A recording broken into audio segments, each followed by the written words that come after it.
quel est l'impact de l'intelligence artificielle sur les business models émergents?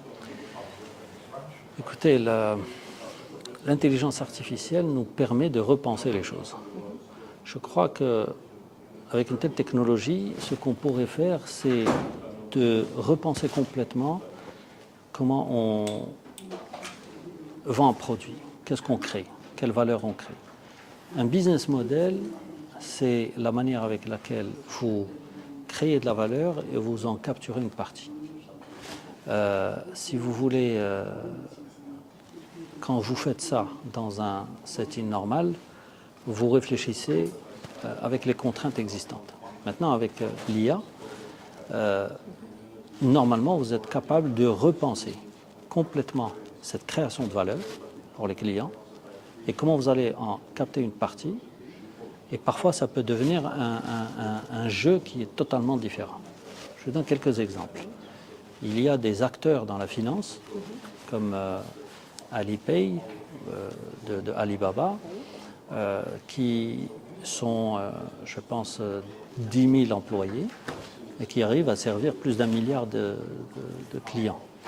Ils ont une structure qui n'a rien à voir avec les entreprises normales parce que la majeure partie de leurs employés sont des ingénieurs d'intelligence artificielle ou des data scientists. Et donc tout ce qu'ils font, c'est d'améliorer un algorithme qui va répondre aux demandes des clients pour de l'assurance, de la banque, de tout ce qui tourne autour de l'argent.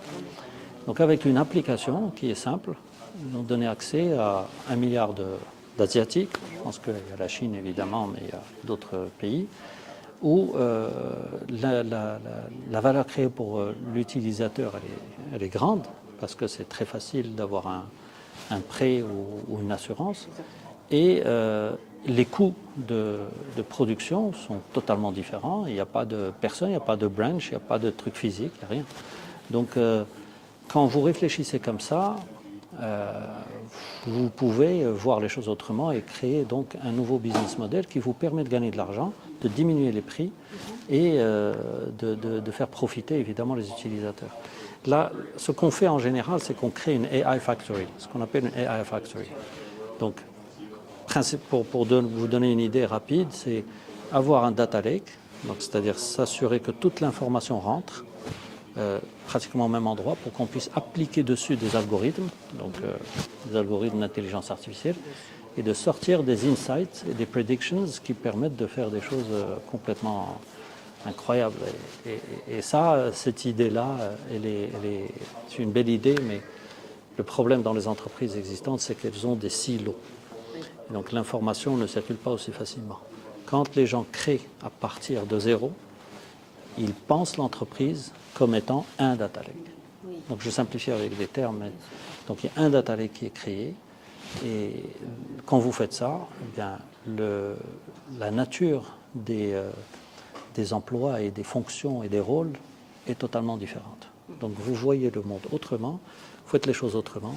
Pour l'utilisateur final, il a une application et il prend un prêt. Qu'est-ce qu'il y a derrière? C'est une approche totalement différente de la banque. Une dernière question, quels sont les enjeux selon vous, les enjeux éthiques et de responsabilité liés à l'utilisation de l'IA? L'éthique et l'IA, c'est un vaste sujet très difficile parce que on voit bien ce qui se passe avec l'IA. Nous sommes capables d'entraîner des modèles assez rapidement. Je ne sais pas si vous avez vu, il y a eu des robots dernièrement qui ont été entraînés pendant 500 heures. On leur a donné des objets qu'on a achetés d'un supermarché. On leur a dit, vous pourrez ranger ça. Donc, il fallait qu'ils rangent ça dans une cuisine. Ils ont réussi à faire ça en collaborant. Ce sont 2 robots qui ont collaboré. Alors, 500 heures pour être formés à ranger des produits qu'ils n'ont jamais vus. Jamais vus.